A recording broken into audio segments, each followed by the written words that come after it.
Hello Internet and welcome back to Life's Biggest Questions, the channel where we prod a finger at the universe and contemplate our own reality. My name's Jack Finch and today I'll be your host as we ask the question, and it's quite a big one, is the Shroud of Turin authentic? The stakes are high. If this most revered of all relics is authentic. Now, here's one for the history books, well, the Bible technically, because if you didn't know, the Shroud of Turin is a holy Christian relic that is considered by some to be definitive proof of the existence of Jesus Christ, aka Jesus of Nazareth, aka Young Jeezy. The shroud is a supposed burial cloth that is marked with the face of Jesus after the biblical description of his death on the cross in the Roman province of Judaea. Described as the man of the shroud, the image shows a human male who resembles Jesus, with a beard, moustache and shoulder-length hair parted in the middle. For some, the shroud symbolises the historical divinity of Christianity. For others, it appears to be a hoax propagated by medieval members of the church. The answer, well, who knows? There's some stark claims on either side of the cloth. Well, let's prop up the facts, the fiction and the fabrications and see which one cracks first. Before we begin, if you could be so kind to leave a thumbs up and a quaint little comment in the box down below, then you'll have made this whole thing worthwhile. So, without further delay, let's get started, shall we? The Shroud of Turin in its simplest form is a length of linen cloth that bears the negative image of a man who some people believe to be Jesus Christ. It is kept under lock and key at the Cathedral of St. John the Baptist in Turin, northern Italy. It is pretty important to note that there is no hard historical evidence of the shroud until 1390. So, that would mean that the shroud just floated around in obscurity for some 1400 years. No big deal. The first verified written account comes from Bishop Pierre d'Arcy, who wrote in an official claim that the Shroud of Turin was a straight-up forgery. Even he didn't believe it, back when a time when people still believed the earth was flat. Sorry, flat earthers. Contrary to that though, we've got the Order of the Knights Templar. You know those guys, that secret and mysterious order who roam the earth collecting relics and grails, stuff like that. Maybe they're still here. Well, between 1353 and 1357, historical records seem to indicate that a similar shroud was in possession of a Geoffrey de Charnay, a Templar who lived in the small town of Liry, France.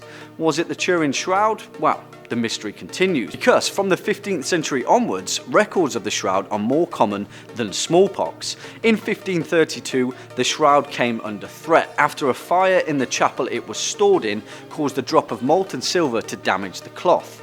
Later, a group of nuns tried to repair the damage, but, have you ever got a molten silver on your shoes? That stuff kind of stains. In 1578, the Royal Italian House of Savoy took ownership of the shroud, and from the 17th century onwards, it would be proudly displayed in its namesake of Turin. One particular fan of the shroud, Giuliano Guarani, loved it so much that he built an entire cathedral for the sole purpose of displaying it to the world. And soon after that, the legacy of the shroud would begin. The shroud would remain in the hands of the House of Savoy until 1983, when they kindly handed ownership over to the Pope and his Catholic Church, because they needed to update their ancient relic library. You gotta catch them all. The Pope moved heaven and earth to get the shroud fully repaired, making it possible to photograph and scan the supposed image that had been hidden for centuries. They then took it on tour, had scientists and researchers poke and prod it, and let the world look upon the final moments of Jesus' life on earth in all its sweaty glory. Supposedly. Although it is more important to note that the Catholic Church has never endorsed nor rejected authenticity of the shroud.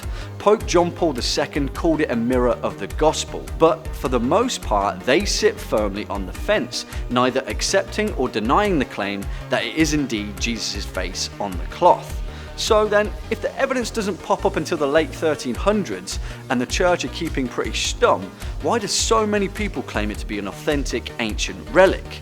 Well, of course, it all goes back to the Bible and the Gospels of Matthew, Mark, and Luke. Here, it says that Joseph of Arimathea wrapped the body of Jesus in a piece of linen cloth, placing them in a new tomb where later the Apostle Peter found multiple pieces of burial cloth after the tomb was reopened.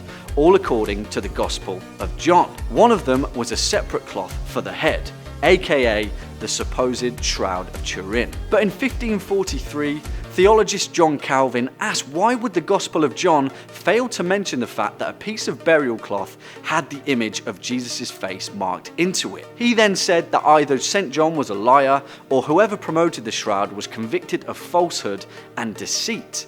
Pretty serious stuff. Further scrutiny of the shroud continued and made real ground in the early 20th century, when scientists could obtain black and white photographs and negative images of the cloth. The shroud underwent radiocarbon dating, which concluded with 95% confidence that its material was dated to between 1260 and 1390 AD, much too recent for the Jesus of Nazareth claims, unless he was a time traveler, which, could be true. However, in 2013, an Italian historian performed 3 different tests on the material, and his study concluded that the shroud originated between 1300 BC and 1400 AD.